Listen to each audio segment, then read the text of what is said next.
राजस्थान के लिए दोहा बनाया गया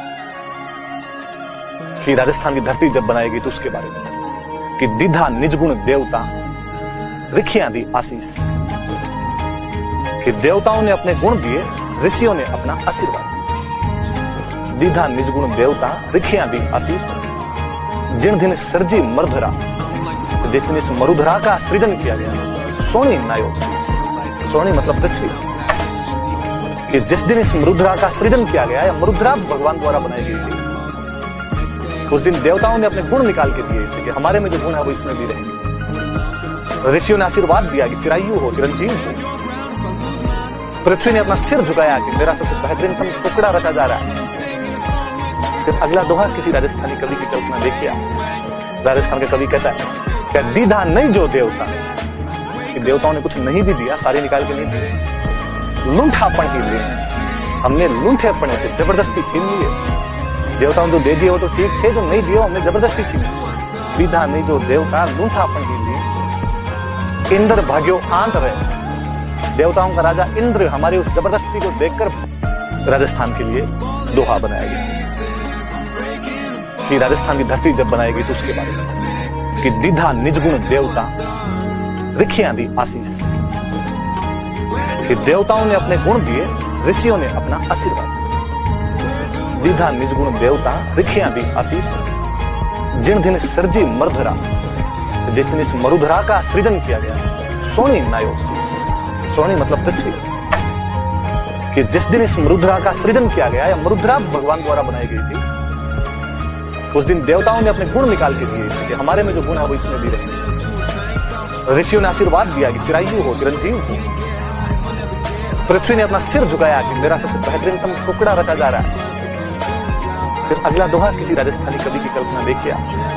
राजस्थान का कवि कहता है क्या दीधा नहीं जो देवता, कि देवताओं ने कुछ नहीं भी दिया, सारे निकाल के नहीं दिए। लूंठापन ही लिए, हमने लूंठेपने से जबरदस्ती छीन लिए।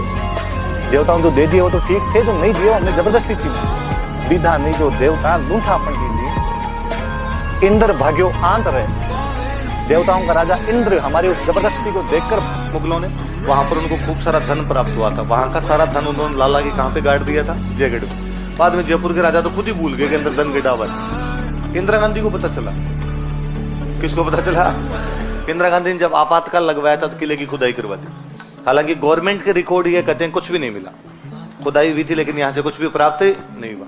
लेकिन जयपुर में कोई पुराने डोकरे बैठे हैं, वो कहते हैं कि साहब ये जो जयपुर दिल्ली हाईवे है ना, इसको 2 दिन बंद रखा था और 2 दिन तक केवल गवर्नमेंट की गाड़ियां गई थी, इसके अलावा कोई भी गाड़ी को जाने नहीं दिया था। इसका मतलब कुछ ना कुछ लफड़ा तो था। फिर कोई कट्टर बीजेपी टाइप का आदमी था, वो कहता है कि साहब इतना पैसा लेके गए थे कि कांग्रेस आज भी चल रही। कौन से पैसे चल रही है कांग्रेस? जयगढ़ वाले से नहीं चली।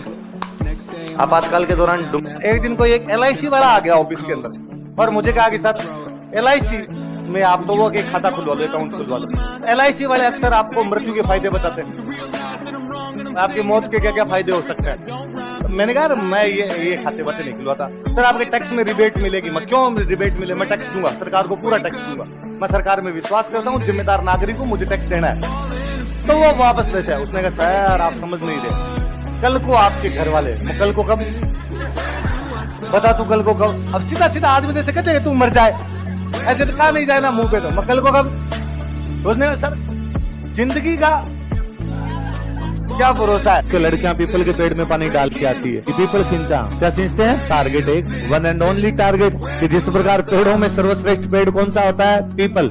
उसी प्रकार सर्वश्रेष्ठ क्या मिल जाए तब तो मेरे एक फ्रेंड है वो हंसते हैं, उनके पापा फौजी, तो वो साहब एक बार छुट्टी आए हुए, तो मेरे फ्रेंड कहते हैं यार मैं बदमाश था थोड़ा बचपन में, तो ये दिन क्रिकेट खेल रहे थे और क्रिकेट खेलते खेलते पड़ोसियों के बच्चों से झगड़ा हुआ और मैंने किसी बच्चे के बेट की दे ली। तो वो घर में शिकायत लेके आए कि आपका बच्चा इस प्रकार से करता है। तो फौज साहब ने उस दिन तो डांट के छोड़ दिया, लड़ाई करता है, तमीज तो है नहीं, संस्कार सीखे नहीं, डांट दिया। 5-7 दिन बाद स्कूल से शिकायत आ गई, स्कूल में टीचर के सामने बोल गया, या पढ़ता नहीं है, या साथ वाले बच्चों से लड़ाई करता है। फौज साहब को बुरा लगा और फौज साहब ने पिटाई की तो वो रोने लग गए। बाद में फौज साहब ने वो तो रो रहे, फौज साहब ने छोड़ दिया पिटाई करना तो, और फिर कहा तेरे लिए भी कोई पीपल पूजती होगी, पर उस बेचारी को क्या पता कि आगे आंकड़ा है।